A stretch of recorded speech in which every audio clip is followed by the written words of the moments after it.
Hello, Nope Coach listeners. It's Suzanne Culberg. Welcome to episode 146, When You Have Too Many Tabs Open.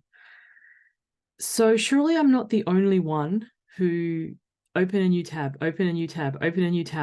and then sometimes there ends up with so many tabs that you can't even see the browser window to click on because they get squashed down so much. There is a Chrome extension, if you use Google Chrome, called Snooze Tab. And it's an absolute lifesaver because the thing is, as many of us try and tell ourselves, myself included, that we are really good at multitasking, nobody is. We're just good at doing a bunch of things badly. So if you add that Chrome extension, you can literally choose how long you want to snooze the tab for. You can choose the duration, and then it disappears and it comes back in the amount of time that you select.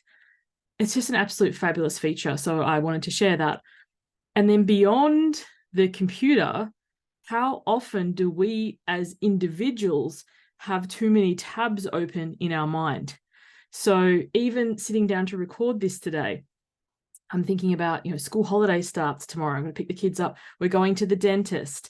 And then I'm picking my sister up. She's coming to visit for the weekend. One of my sisters, we're going to the theatre. How am I going to get to the theatre? What are we going to have for dinner? Does she have any allergies that I can't remember? And so on and so on and so on. And it's no surprise that so many of us are feeling so overwhelmed because we have so many tabs open in our mind. So you might be thinking, well, I'm not really a computer. How can I employ this snooze tab feature?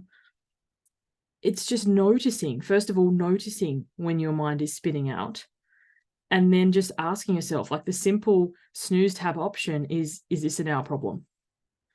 Like getting to the theatre tomorrow for the show, that's tomorrow Suze's problem. What we're going to have for dinner tonight, well, we're going to go grocery shopping after. That's after school Suze's problem. How my kids are going to cope with the dentist, because I know it panics them, is when we're at the dentist surgery, Suze's problem. It's just a matter of noticing all the chatter and whirring and thoughts and allocating them to the time, snoozing them like you use the snooze tab function on your computer so that you don't spin out. Because literally before sitting down to record this today, I was in such a full-on, I was thinking the word dizzy. There we are. I was like, I just can't do the podcast today. It's too much going on in my mind. And I was like, hang on, is any of these things a right now Suze problem? Not one of them. What right now Suze wanted to do was to record an episode for the Nope Coach podcast. So literally snoozed all these other things. And yes, they are valid. And yes, they are important, but they're not important in this moment. In this moment, recording this is. And sometimes I think that this is like the secret sauce to productivity. It's not having the best scheduler or having time hacks or whatever, but it's like, what is the best use of me in this moment? And that's something I ask myself often. What's the best use of me? So right now, the best use of me wasn't getting into a tizzy about the 24 things in the back of my mind. It was doing this task. And as you're listening to this, what is the best use of you? Imagine some of you are listening while you're driving, eyes on the road. Some of you listen while you're out for a walk. Great, well done. Some of you are listening while you're doing your house cleaning. I'm glad to be, helping you tidy up. Thing I love about podcast or audio material is that you can have it on the background and it can make other tasks less, I'm going to say boring, but and the other thing too, what's the best use of you when you listen to a podcast might be to pause at the end and open up the notes section on your phone, or have your journal if you've got your journal handy, but mine's notes on my phone. What did I take away? What's the biggest takeaway or the one thing that I learned from that lesson? Because otherwise you feel like personal development can feel like I'm learning all these things, I'm doing all this stuff and nothing's changing.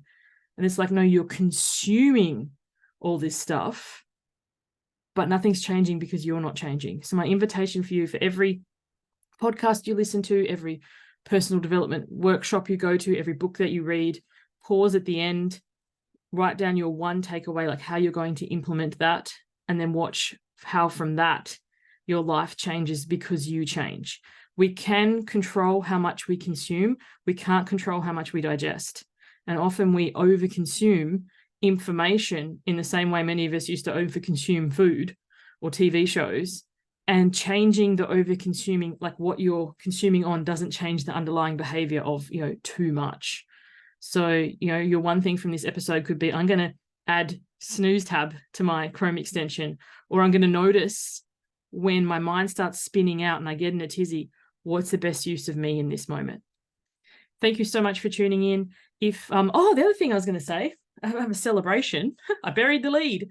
I got another donation on my PayPal link. That totally made my day. I got a cha-ching yesterday afternoon, and thank you so, so much. As a creator, sometimes it can feel like we're shouting into the void. And so whenever anyone sends me a review or a comment on the YouTube or a donation through my PayPal link, I just get the warm and fuzzies, because it's so lovely to be appreciated. As I said at the outset of this episode, today's the last day of the school term in Australia, at least in New South Wales. Different states go on holidays at different times. And Casimir insists on taking his teacher a present on the last day of every term. He's like, I don't want to wait till the end of the year. I want to appreciate her every term. So it's the little things and just the look on her face when he hands over the gift. And yeah, so whoever you appreciate in your life, what could you do to give them a little bounce today, whether it's a comment or a testimonial, what do you call it? Review, donation. These make all the difference. And if you want to know where to go to make a donation, if you're watching this on YouTube, if you click on the description, it has it in there. If you're listening on Spotify or iTunes or one of the podcast apps, if you look at the show description, like the Note Coach podcast, not the individual episode, the link is there. Or the easiest place is probably head over to my website, suzanneculberg.com, click on the resources tab, and then you'll see it drop down there, make a donation. It doesn't matter how much it is. It's just the appreciation that, someone is tuning in. Buy me a chai, because, I do love myself a chai latte. Thanks for listening. I'll catch you on the next one. Bye for now.